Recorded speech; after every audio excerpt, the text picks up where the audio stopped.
When are you going to see that man for what he is? Which one of us are they going to believe, I do wonder? And it's coming closer. Hello and welcome to Hooked on the Deceived with me, Muireann O'Connell. We're breaking down Lisa McGee's and Tobias Beer's highly anticipated original Irish drama, The Deceived. Now, if anyone has been following the work of Lisa McGee, you'll know that she's the writer and creator of Derry Girls. And you know what? The Deceived, it really couldn't be more different to her comedy hit. In fact, The Deceived is like a puzzle box from the start to the finish. Can we trust any of the characters on screen? Is there a supernatural presence lurking in an old Donegal house? There are so many questions. And each week of the series, we'll be doing a deep dive as we forensically dissect this Hitchcock-inspired drama. And joining me with their analysis is popular podcaster Gordon Rochford from Those Conspiracy Guys and broadcaster Nadine Reid. You're both very welcome. Thank you for having us. Great to be here, thank you. Nadine is the light. And we're the shade, obviously. We're seeing the darkness in The Deceived, Gordon. Yeah, sure, they wouldn't. I'm so dark, they wouldn't even put me at the desk. You're just like, yeah, no, we had to put you down there. Yeah. And Nadine's like, all hopeful. Maybe it's totally fine. It'll be grand. Because Nadine, you're going to watch it as we go along. Yes, exactly. So I've only watched the first episode. Okay, that's good. Only the first episode. So no spoilers for me, please. A lot happened in the first episode. Shall we do our breakdown of a quick summary of what happened in episode 1. So here we go. A beautiful man has a job as an English lecturer in actual Cambridge University. So we all think he should be delighted with life, right? Absolutely. Yep. He's in Cambridge, for God's sake. But the beautiful man, he's not happy. The beautiful man is Dr. Michael Callahan, and he's married to a beautiful woman who is also a successful author. Now, Roisin, she's the toast of the town, and Michael, he's really got a case of the jealous husbands, doesn't he? He does. Like, big time. You're kind of thinking Tom Cruise not being happy for the success of his wife rather than Barack Obama being, go on, go for it, you're amazing. That's not what he is. So what does Michael do? What could Michael possibly do being a lecturer? He seduces a younger, naive student who thinks he's just the bee's knees in the form of Ophelia. Ophelia. That's her real name. And he has a bit of luck because also people like his brand new book. So it's all coming up Michael. All of a sudden, Michael disappears. Ophelia can't find him, but tracks him down to a stunning but eerie house in County Donegal, and the house is called Knockdara, which happens to be the setting of Michael's book. Ophelia finds him. Where do you think? The pub? Maybe in the house? No, she finds him at a funeral. So far, so Ireland, but it's not the funeral of his great aunt. It's actually of his wife, Roisin. She's dead fairly lively in episode 1. So she actually died in a fire in the eerie Knockdara house. He is there. Now, Michael, I think we can all safely say, is a bit peeved that his mistress has turned up when he's putting his wife in the ground. But when Ophelia tells him she's pregnant, all's forgiven. So the two cobble together lies as to who she is, but people aren't buying it, especially Michael's dead wife's mother, Mary. Are you with me? Are you still with me? In the eerie Knockdara house, ravaged by fire, Ophelia hears strange sounds and thinks she's losing her mind, especially who does she see? The dead wife Roisin through the bloody window at night time. Then we cut to Ophelia tied up in a dilapidated room telling someone that she needs to get out of there. End of episode. Dun, dun, dun. Summary. Dun, dun. Are you back? Are you back in the room pressure there? is on. I'm back. You're back in the room. So that is episode 1. Let's talk about the character, Gordon, of Ophelia. So she's kind of our protagonist. All of this is happening around her. Yeah, she's a beautiful English girl trying to get an education, trying to, moving on up to the east side, getting her papers. And of course, in today's climate, she's obviously going to be sexually accosted by an older man looking to, get his end away. Hashtag me too. Hashtag all of us too. Hashtag why not me? What? No, she's not getting in there. But are there signs that Ophelia early on is heading for trouble, do you think, Gordon? I mean, it's kind of like victim blamey, but like she was kind of a typical victim kind of profile. Yeah. I do a lot of true crime episodes, on my show, Those Conspiracy Guys, and we're looking at a lot of victims, and it ends up being people who give off these signals of vulnerability, of like no support structure. We learned very early on in the episode that Ophelia's mother has recently died. Her father was estranged, possibly dead, left. She had no people around her, a couple of mates or whatever.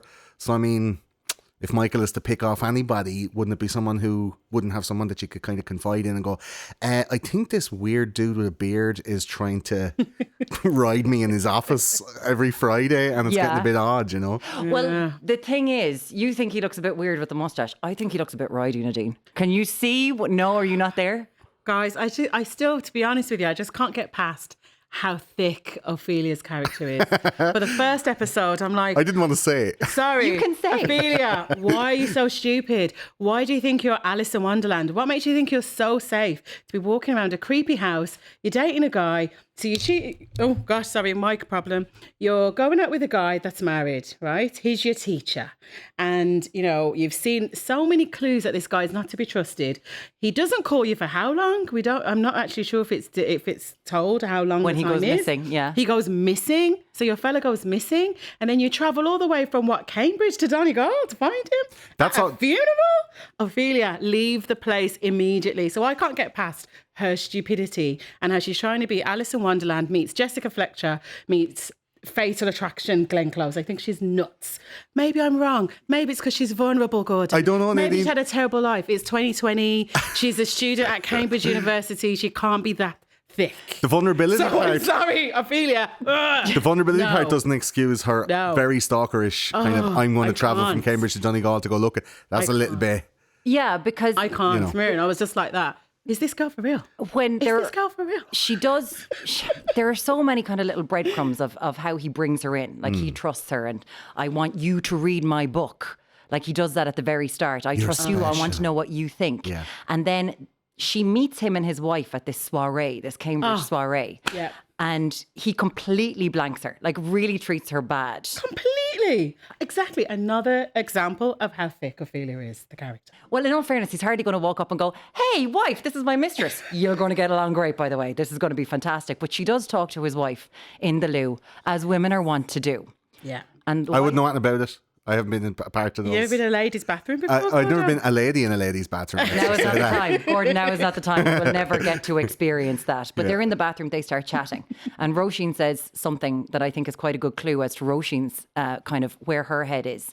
And it's that women aren't always allies. Okay. You know, not all women are allies, which is putting them both on their guard against, like, you're kind of sitting there going, does Roisin know something about maybe Ophelia and Michael?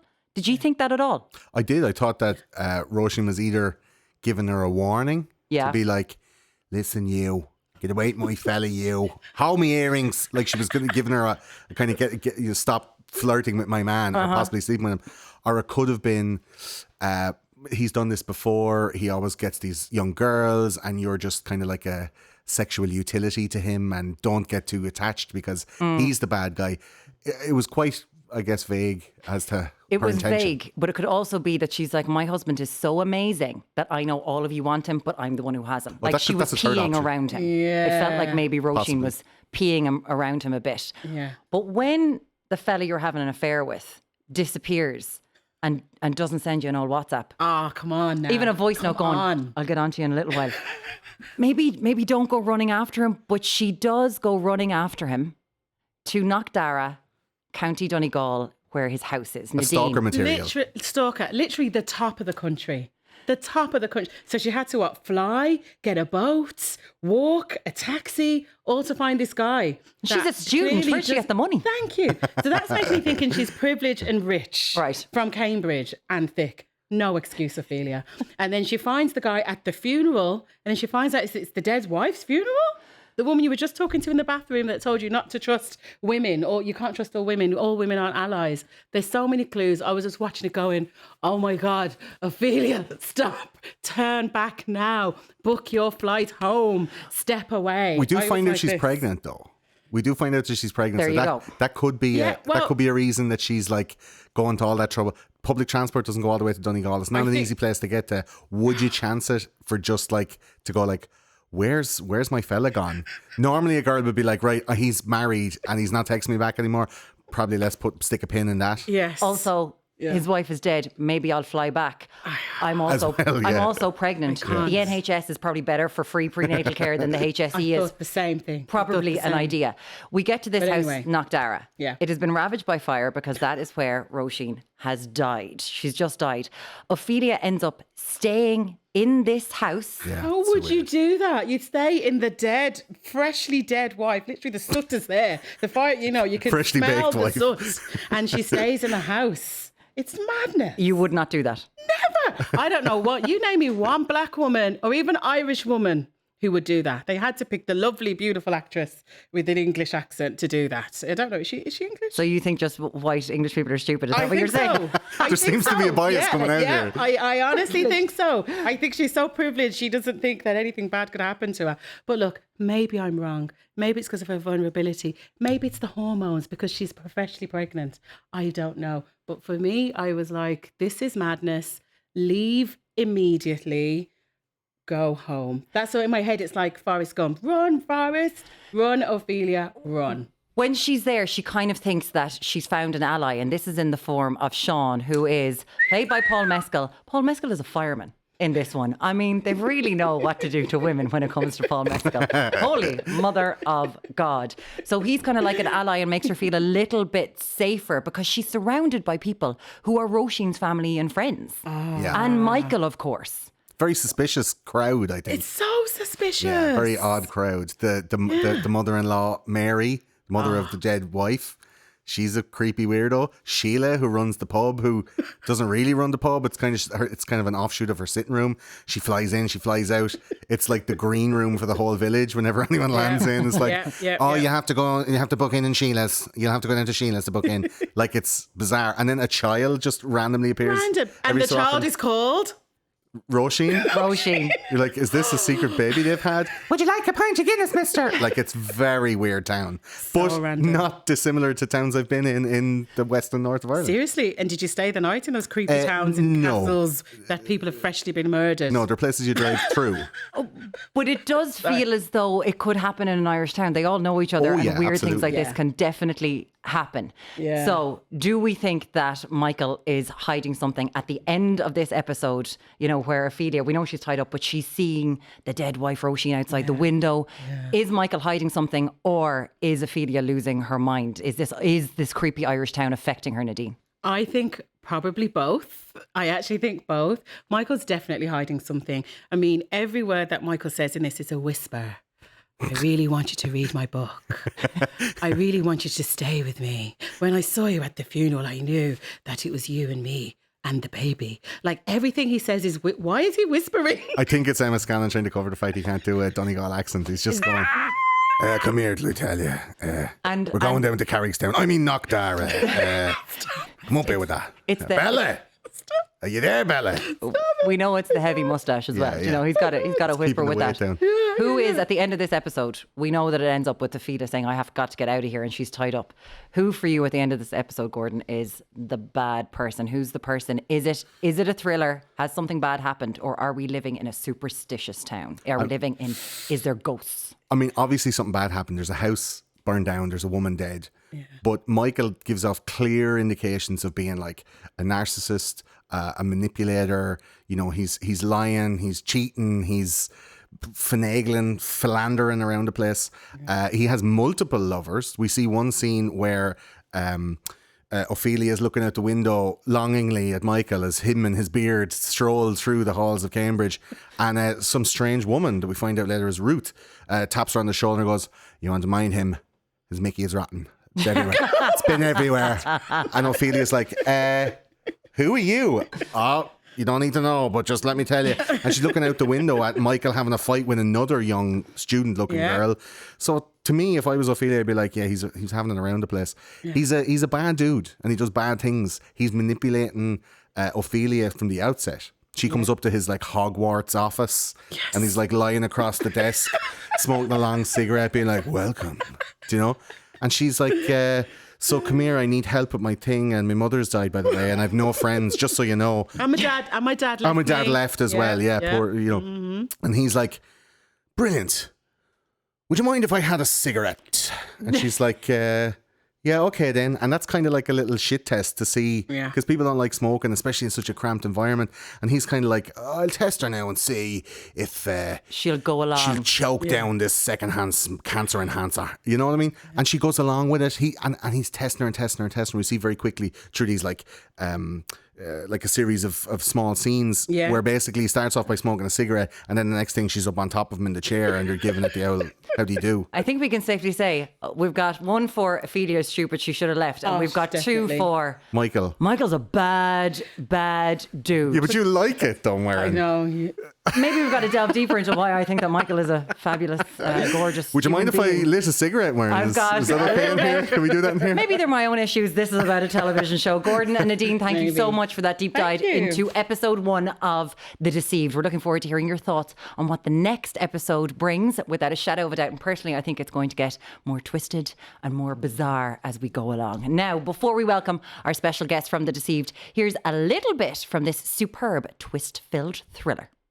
You're not the first. You won't be the last. And it's coming closer. My wife is dead. We set it in motion. When are you going to see that man for what he is? You're not well. No, please. Which one of us are they going to believe, I do wonder?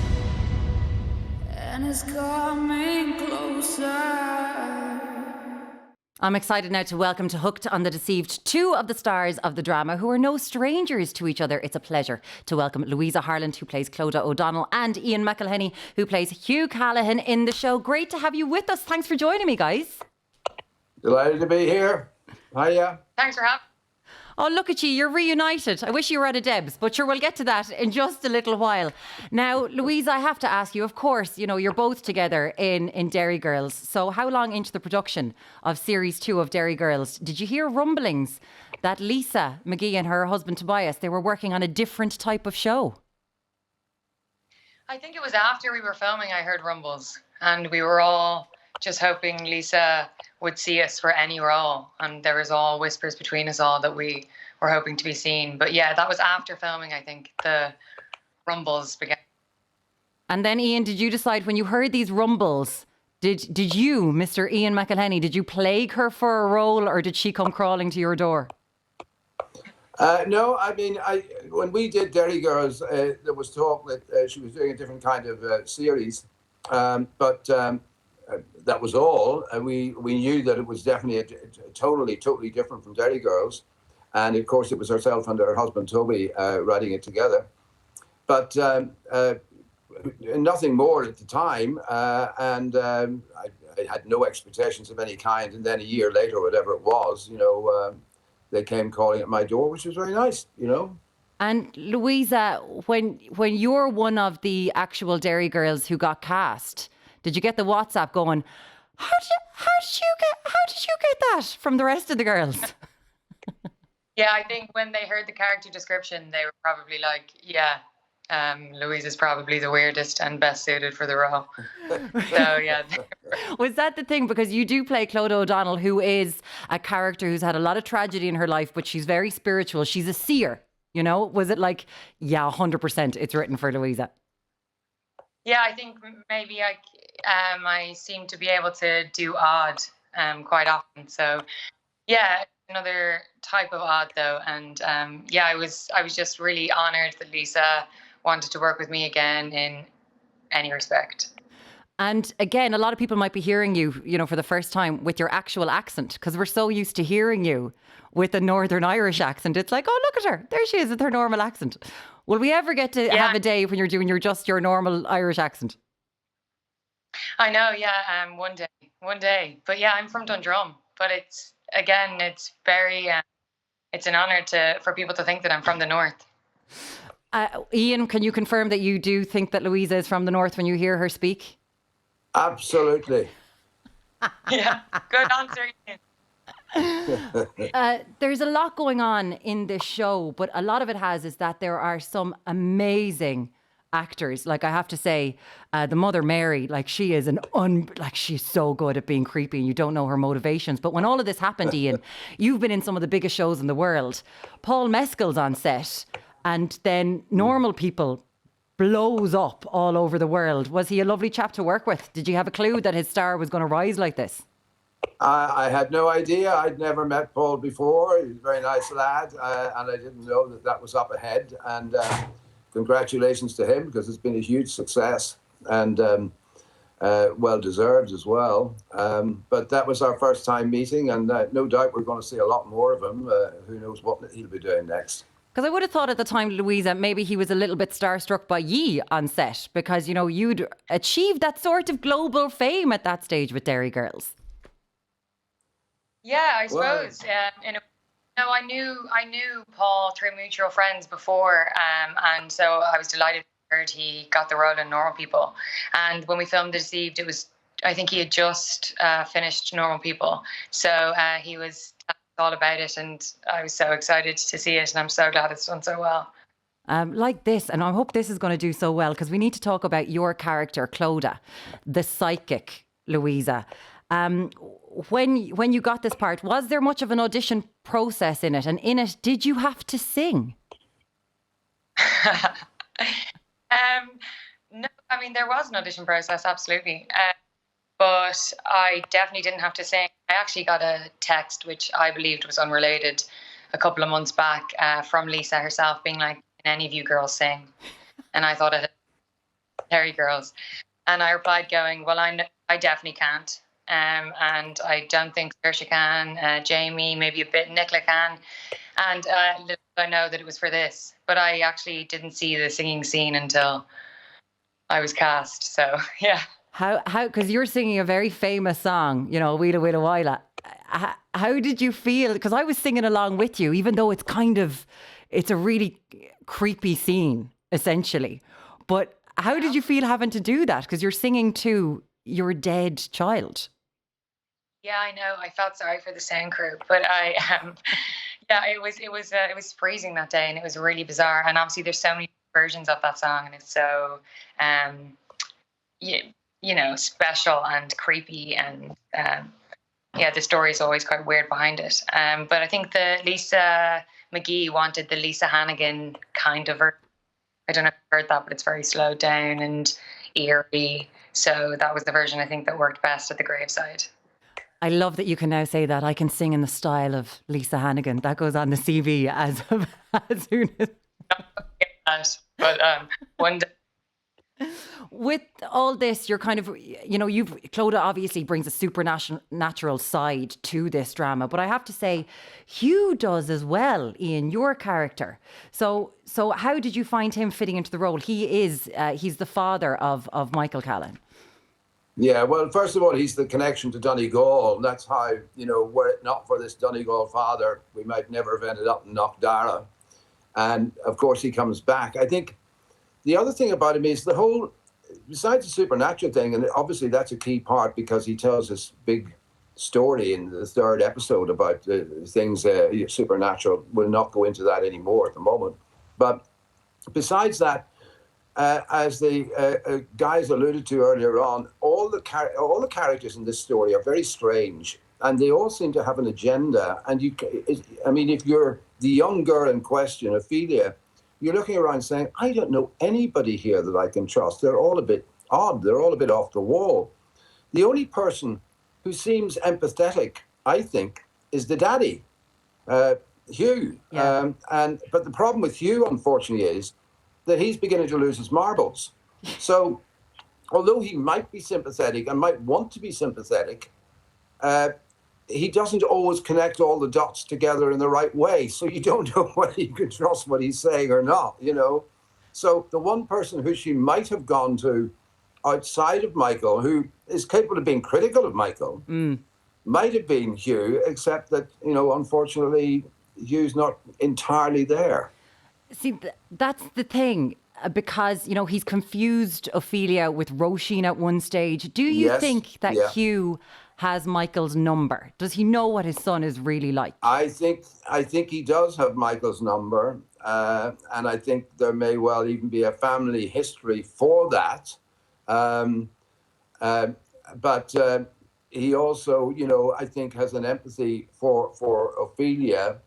But as I say, unfortunately, he's no longer well enough to be able to be helpful to her, and no longer strong enough probably to confront his own son. And try and get him on a straighter and narrower path. And it certainly leads into, as you mentioned there could be a history because, the name of Michael's book is The House at Knockdara. What actually happened at the house at Knockdara, and is Hugh involved in that? And it brings another element. You both embodied these roles so well. I really have to say, there's such a creepiness and your mind is moved around all the time that it's done so well. Did you find it? Because I know, Louisa, you were coming directly from another production, and you knew so many people from doing straight up comedy, with Derry Girls. Was it easy to flip that switch, Louisa? Yeah, absolutely. I mean, as you said, the cast is so incredibly strong. So, and the script was so strong. So I knew that, there was definitely not going to be a confusion or like an odd feeling of like any layer of comedy. But it was great. I wish I got to see everybody more because, we all film in different times. But the cast is so strong, as you said. So strong. And like Ian, you've worked on so many things. We can talk about Star Wars, Game of Thrones, all that kind of stuff. How would you sum up your experience working on The Deceived? Oh, I enjoyed it. And as you say, the characterizations, some of them were extraordinary. You mentioned Mary there, Eleanor Messman's character. She's a fantastic kind of creation because you're constantly trying to work out. In theory, she should. You would think that she might resent Michael for suddenly having this young woman on her doorstep who is apparently the mistress whenever her own daughter has died. So all the way through, you're thinking, where is she coming from? What is her agenda? Why is she so just downright strange? She's nearly like a Mrs. Danvers, you know what I mean? So it's kind of fascinating and creepy. You're constantly, you're kept on tenterhooks right the way through. Things only become clear really when we get to the very end. You certainly are, and your characters keep us there as well, but the mind's going everywhere. A huge thank you, Louisa Harland and Ian McElhinney, for joining me on Hooked on the Deceived.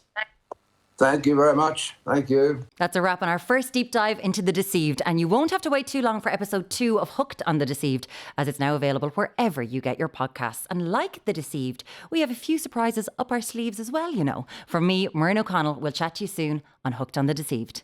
When are you going to see that man for what he is? Which one of us are they going to believe, I do wonder? And it's coming closer.